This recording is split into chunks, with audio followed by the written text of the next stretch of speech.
to season 2 of Life is Better With You in It podcast. I'll be your host, Jen Kramer, and on the pod today we have Travis Williams. Travis was referred to me by a friend of mine, Chris, so go check out the podcast before this because, you'll be able to go find him. And Travis comes to us with a whole bunch of experience. So Travis once worked at Cracker Barrel, but also has done... also has worked as a middle school teacher, a journalist. Now he's in higher education. And so I'm just so curious about his transition and how he's been with others and how he's done this with thing with the transition. So Travis, introduce yourself and tell us a little bit about you. I don't think I need to say any more. The Cracker Barrel peak of my career. I'm glad that was brought out first and foremost. Short-lived career, slinging biscuits and gravy to very unappreciative, mostly old people. I love their biscuits and gravy. There's several stories. My wife worked at Cracker Barrel too, though. We did not at the same Cracker Barrel, but but in a different area in North Carolina. We both have similar traumatic experiences. So I don't know. Your podcast is not going to be sponsored by Cracker Barrel now, and I apologize. It won't. It won't. But I will still tell them how much I love their biscuits and gravy. So it's good. She's a huge fan. I'm less a fan, but that's neither here nor there. My name's Travis. I guess right now my current role, I am in higher education. I'm a writer and an editor within a university here in Virginia. And I work in the Department of Research and Innovation there. So I write stories. I edit stories. All of them are they're about research. They're about discoveries. They're about taking discoveries to market, like commercialization stuff, which is really important. And probably a lot of people don't think about it, but like, how does the research you develop turn into the really cool thing you buy at Walmart that changes your life? We write about stuff like that. Also, we started a podcast there. I don't know, you can plug it and put it in whatever your show notes are. Will do. It's the same thing. It's just stories, me talking to researchers who are way smarter than me and being like, what do you do and why is it important and how's it going to change the world? So that's where I am right now. And as you mentioned, it took Cracker Barrel to get here. So and there's a lot of other stuff too.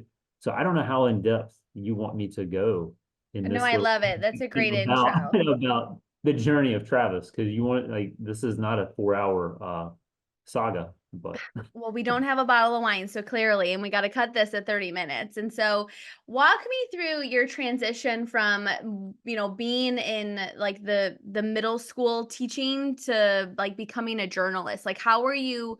First of all, I'm super curious about how you were able to make the transition, because I'm sure there's listeners on here who have kind of noticed on this podcast that there's this trend of people being in different careers, right? It's not talked about a lot, but I always wonder how people make the jump.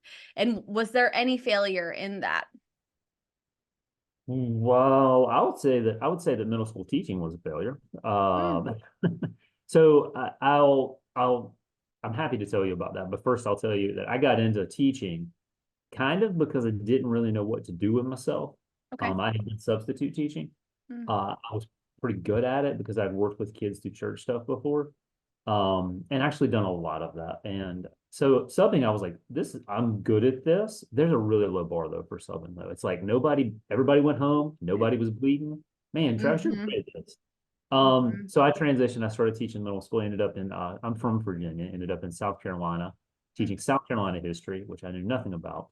Wow. And probably when I was student teaching, I remember I became more and more. I was a student teacher with this great teacher, but we would watch like Sports Center and like talk radio shows on TV, which used to be a thing. Maybe they still are. And I remember thinking like, that's really what I want to do. I want to like talk to people and talk about stuff and be entertaining. And I wasn't really sure what to do with it. So once I got teaching, one of my friends, like I was miserable from like day one teaching because I was like, this is it for me. I remember walking in the classroom the first day and I was like, this is not for me.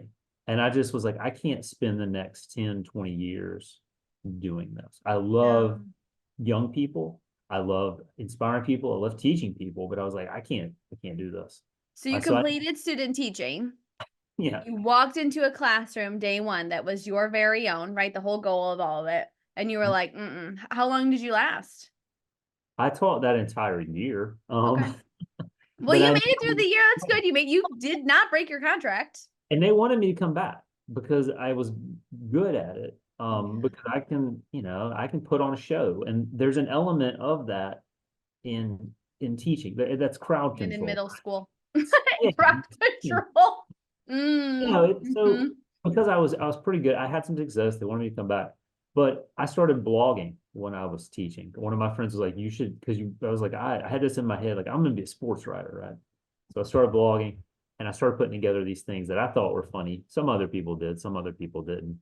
Yeah. Um, but there was a point in that where I kind of could see this is what I want to go do.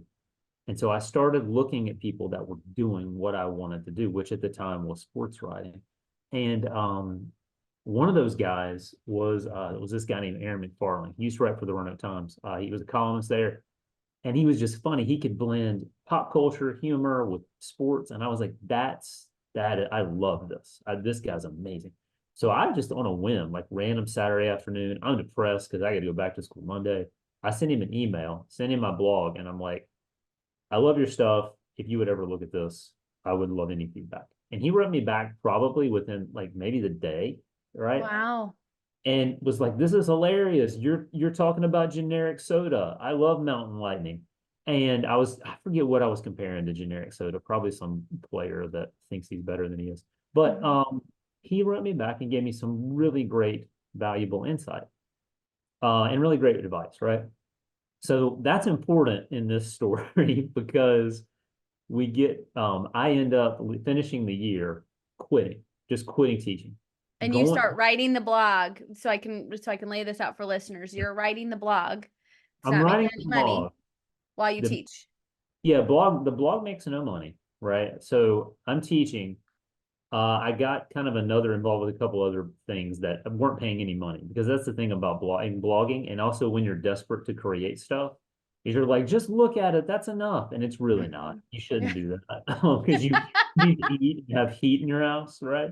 And Yeah. so I I end up just quitting because I'm like, I'm just gonna move home and figure it out. Because in my mind, I knew what teaching looked like. I knew what the next year of teaching was going to look like. But if I quit and moved home and just tried, I didn't know what that looked like. And at the time, I didn't have a wife, I didn't have kids, and I was like, Nothing to lose. Yeah. I'll figure it out. And so Hmm. I did that. My mom ends up finding a part-time job answering the phone at the Roanoke Times, same newspaper that the guy I emailed worked at. He emails me because the sports editor got it because this is not a good job. Answering the phone in the like basically from like 9 p.m. to midnight, talking to high school coaches about games that they lost to get kids' like, names right in the paper. So I'm like asking this coach that's on like the back of a bus driving through the mountains to spell some kid's name. And like then I have to spell it right and I don't spell things well. We learned that in that job pretty quickly. Yeah. Um, Yeah. but anyway, that columnist at the time, he wrote me immediately. He was like, "Hey, I saw your name on this, and my editor asked me about this. You probably don't want this job. This is not a good job." And I was like, "Dude, I just need a job. I need a job. I'll, Yeah. I'll take it." So that was my foot in the Roanoke Times door, and I stayed there about a year before they did some expanding and shuffling around and opened up a journalist position in my hometown covering just whatever, like what they call community journalism.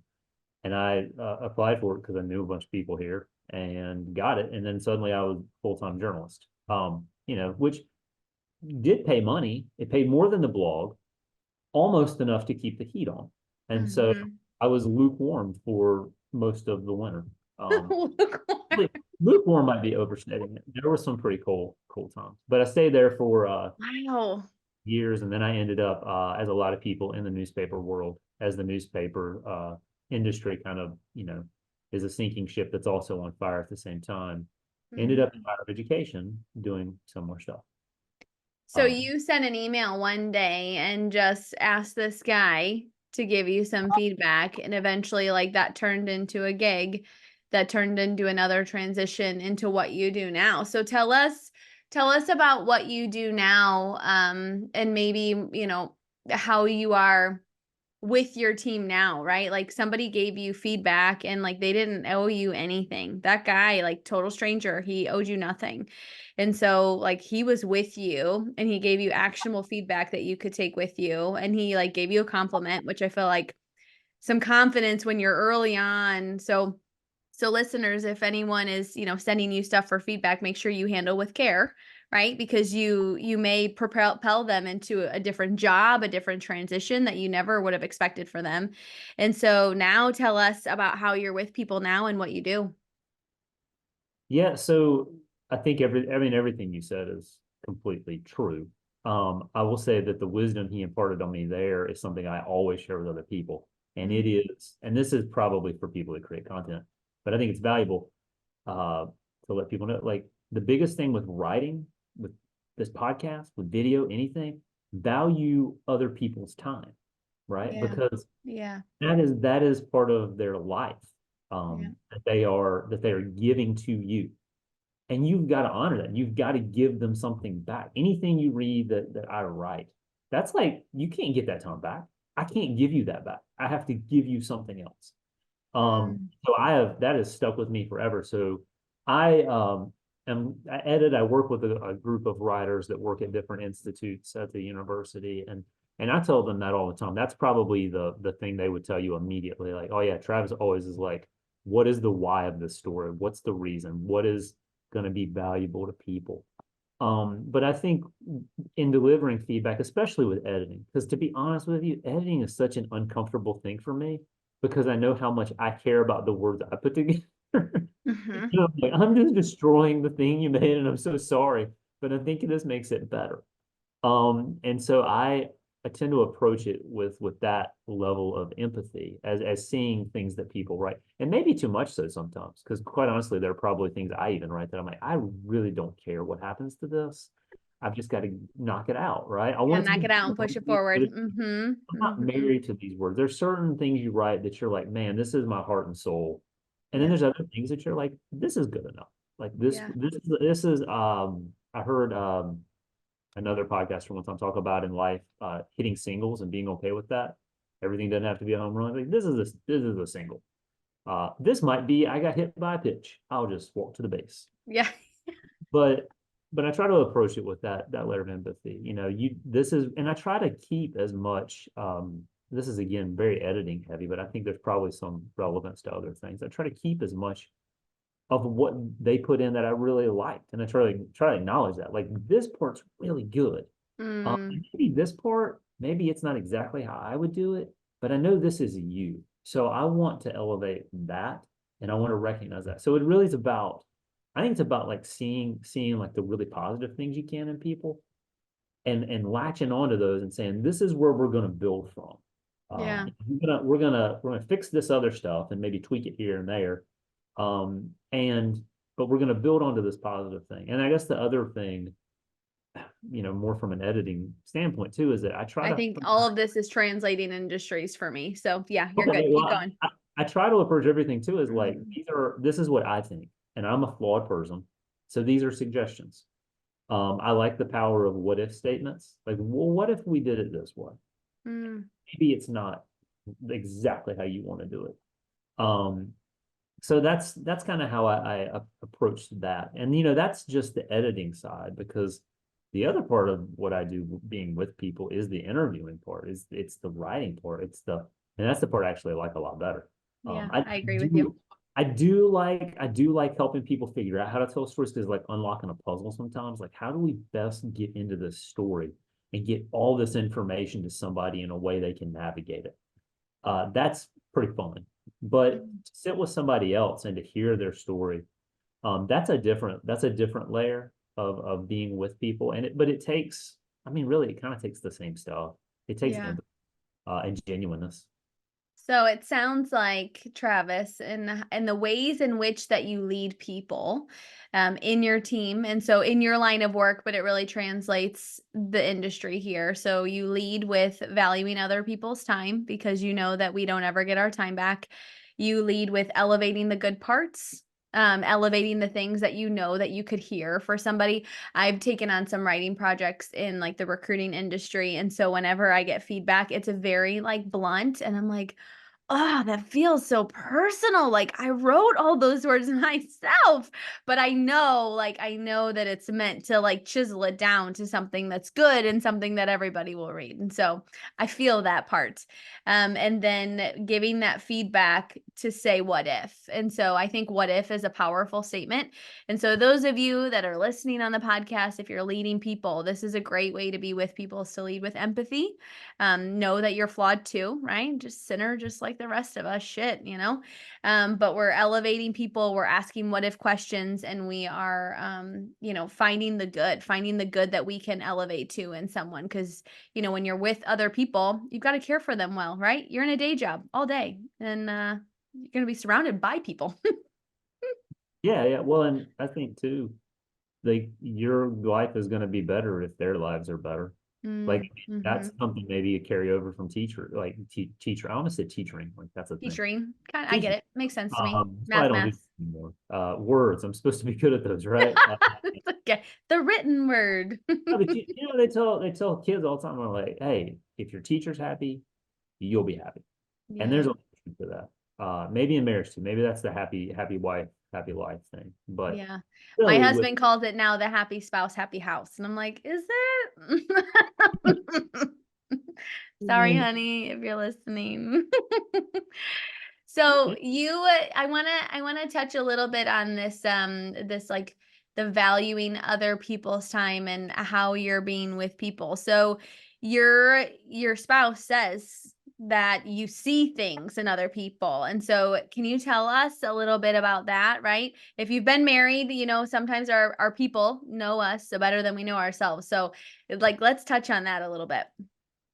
she has told me that my superpower is, she said this, not me, is that I see people, like I see people in things. Mm, Which I think she means by that is I took that to mean like I can see the broader context sometimes in situations, whether they be individually or big picture stuff. I think that comes from trying to be authentic and having empathy for people. And I think it's a really, a lot of this is because of the work that I do, or maybe because I see people, I do the work I do. I don't know, but I yeah. know I have a lot of practice of having these subjects, like these topics, right? And being like, how do we breathe life into this and make it a story, but that people will read? And the number one way to do that is to find the people in it, because people read stories about people. Like Yeah. that's most of the time what we're drawn to. Some people are drawn to topics, but really compelling story has characters and people and personalities. So I think that's where she kind of meant that. But I also think there was a layer. I can't remember. I wish I could remember when she said it, but there was a layer of like empathy as far as like people that are hard to get along with. Mm, That may, if she was being honest, that might annoy her sometimes. Part of my nature too, though, and this definitely helped me when I was as a journalist, was whatever you tell me, I'm gonna be like, I don't know, tell me, I don't know about that. Like I'm gonna kick that can, like whatever it is, like that's my nature. If so and you're this is curious. You're probably, a curious cat. well, I'm just like I just don't believe you like right away if you tell me something great. If you're like, this is the Mm, solution to this problem, I'm gonna be like, I don't know. We're gonna have to troubleshoot that a little bit. I want to poke some holes in that. mm, So whenever there's conflict or something, a lot of times I think it's kind of the same thing that allows me to be like, yeah, but what's going on with that person? Like what's actually behind the scenes, like motivating whatever they're bringing to the table. mhm. I will mention that my wife is also she's a clinical social worker. So she's done some counseling. She knows Chris, like they do similar stuff. Yeah. So I'm kind of like on the sidelines for some of that type of work as well. So some of those conversations we have in that, kind of that realm. But I think I don't know. I think it's just kind of how I'm wired, and hopefully, more and more as I get older, I think I do it. I see it more and more, and I think it's a lot of empathy, like a lot of me just being wondering like what people's stories are and like Mm. how they got to where they are. And one of the things I'm fascinated with when I interview people, sometimes, especially with some of our researchers, is like, what did you want to be when you were a kid? Like, how did you see yourself? Mhm. How did you picture this working out? And then, kind of in line with more of what I do, like what stories do you tell yourself that like motivate you? Like when you have a really hard time, like what's the is it the Rocky theme song? Because Yeah. that runs through my mind Mine's sometimes. AC/DC, Travis. Is it? Oh, yeah. I tell my son all the time, like there are very few things in this world you can't do if you keep the Indiana Jones theme song in your head. Yeah. And, that's a story, right? Like Yeah. that music brings a story.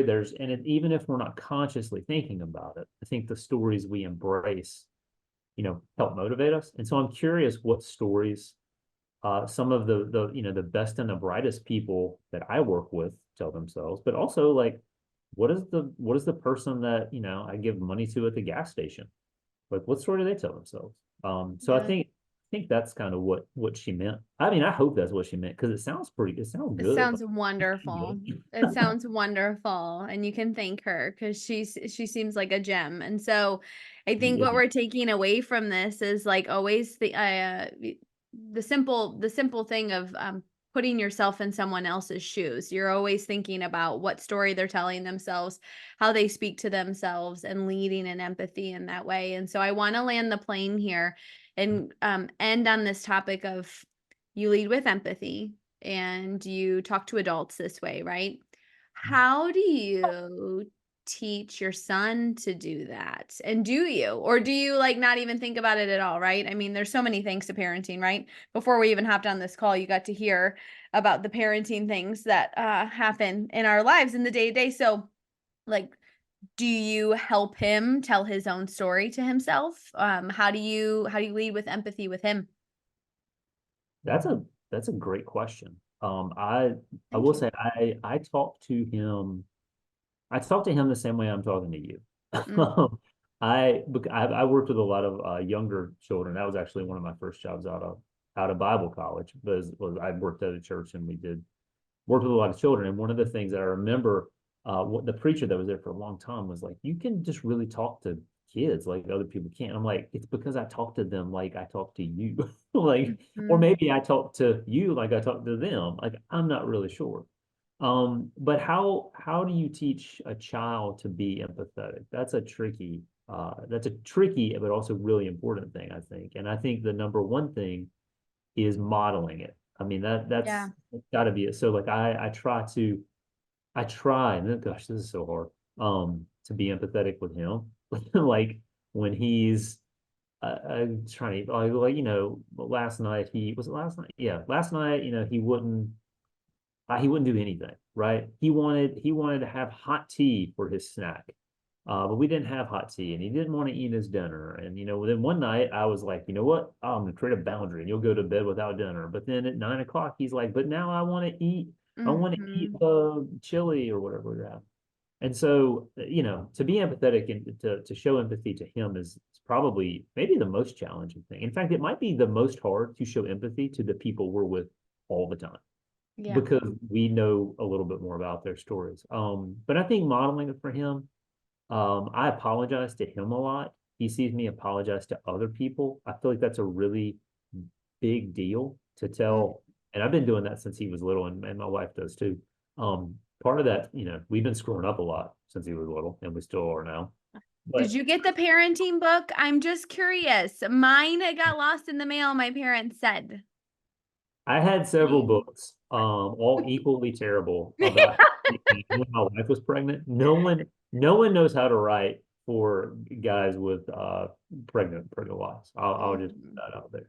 No, Mhm. I don't know. Like, Maybe I mean, there's a book idea about that. I'm just curious about that, it could be, Travis. it could be. But yeah, we do apologize to him a lot, and we try to model it a lot.